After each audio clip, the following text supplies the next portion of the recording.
ข้อนี้เนาะเขาให้หาปริมาตรของความที่เกิดจากการหมุนก็เหมือนเดิมเราพยายามวาดกราฟให้ได้ก่อนกราฟนี้กราฟพาราโบลาเนาะ SK อยู่ที่3กับ-4เนาะเป็นกราฟหงายใช่ไหมส่วนที่เหลือเป็นเส้นตรงเนาะก็ง่ายหมดเลยก็วาดกราฟ3กับ-4ประมาณนี้เนาะเป็นกราฟหงายเส้นตรง y เท่ากับ0คือแกน x ไม่ต้องเขียนเส้นตรง x เท่ากับ2เราก็มาแทนก็ได้ถ้า x เท่ากับ2 y จะเท่ากับเท่าไร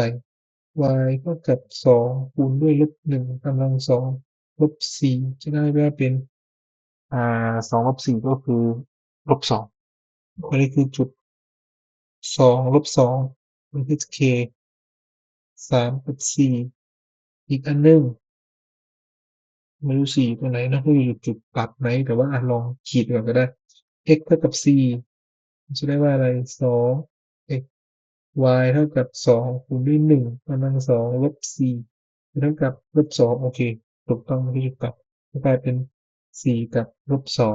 เนาะปิดล้อมก็คือแรงเงารูปอาจจะไม่สวยเท่าไรแต่พยายามเข้าใจก็พอหมุนรอบแกน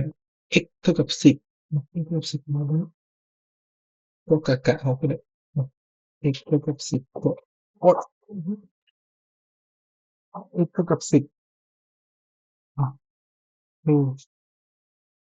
เขาให้หมุนแบบปึกทรงกระบอกเนาะเพราะฉะนั้นเราจะได้ว่าอะไรเราจะได้ว่า indicate 2 pie เนาะเปลือกทรงกระบอกคือเราสร้างเส้นสมมุติขนานกับแกนหมุน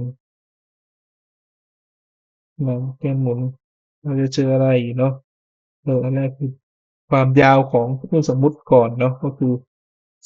0ลบด้วยเส้นสีฟ้าด้านล่างก็คืออะไร2คูณด้วย x ลบ3กำลัง2เนาะแล้วก็-4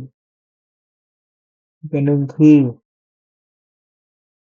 ระยะห่างระหว่างเส้นสมมุติกับแกนหมุนเนาะมีอยู่ขวาเพราะฉะนั้นก็ต้องกลายเป็น10ลบตรงนี้เส้นสมมุติเป็นอะไรก็ได้ก็เราต้องให้เป็น x แล้วก็ dx เริ่มที่เท่าไหนถึงไหนเนาะ x เริ่มที่2จนถึง4เพราะฉะนั้นจะได้เป็น2 pie indicate 2จนถึง4ของ4ลบกับ2คูณด้วย x ลบ3ยกกำลัง2คูณกับ10ลบ x dx ตรงนี้ก็ลอง indicate ดูไม่ยากก็แทนตัว value ไม่ต้องแทนอะไรเลยแต่ตัวเลขมันอาจจะเยอะหน่อยโอเคไหมแต่มันก็ไม่น่าจะเหนือบากกว่าแรงเนาะเพราะฉะนั้นคำตอบคือ280 pie ส่วน3